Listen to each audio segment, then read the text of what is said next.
Yeah. Look, he arrived in the UK yesterday. We thought that the main part of his medical had started yesterday. It was actually initial medical testing that took place yesterday. The main part of his medical has been taking place today. Normally, these medicals take 24 to 48 hours to fully complete. Big deals require rigorous medical checks, as we know. A formal announcement of his transfer from Atalanta is expected by the end of this week, and he could potentially be formally presented on Saturday at Old Trafford when Manchester United play Lens in a pre-season friendly. Just a reminder of the deal, and I've said it many, many times, but it's worth reiterating. An initial £64 million is what Manchester United will pay Atalanta. Performance-related add-ons come to £8 million. So the deal in total, if he fulfills all the conditions, is £72 million. He'll sign a 5-year contract with the option of a further 12 months. But he's been having the main part of his medical today, formal announcement before the end of the week. Right, OK. Let's talk Harry Maguire. Do we have any indication of where he might be playing his football next season?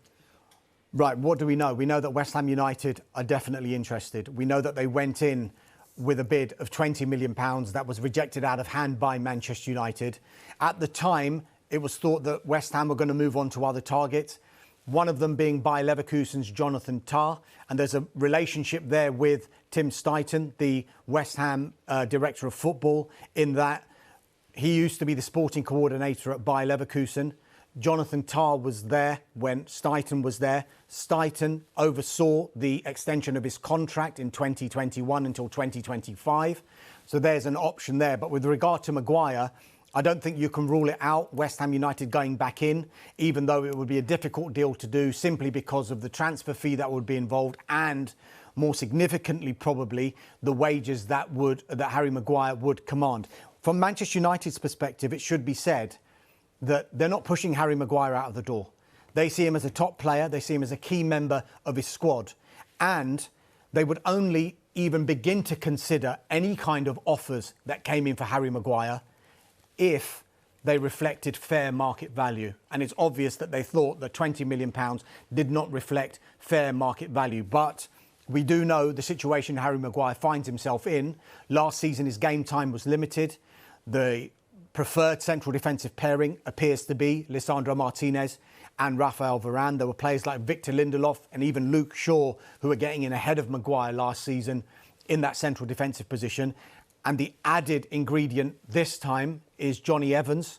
He's got a short-term pre-season contract, but a longer-term permanent contract to cover next season hasn't been ruled out. If that was to happen, would we expect Johnny Evans to be ahead of Harry Maguire in the pecking order? And what would that do to Harry Maguire's thinking? Absolutely. Michael, yesterday you were telling me Tottenham Hotspur need central defenders.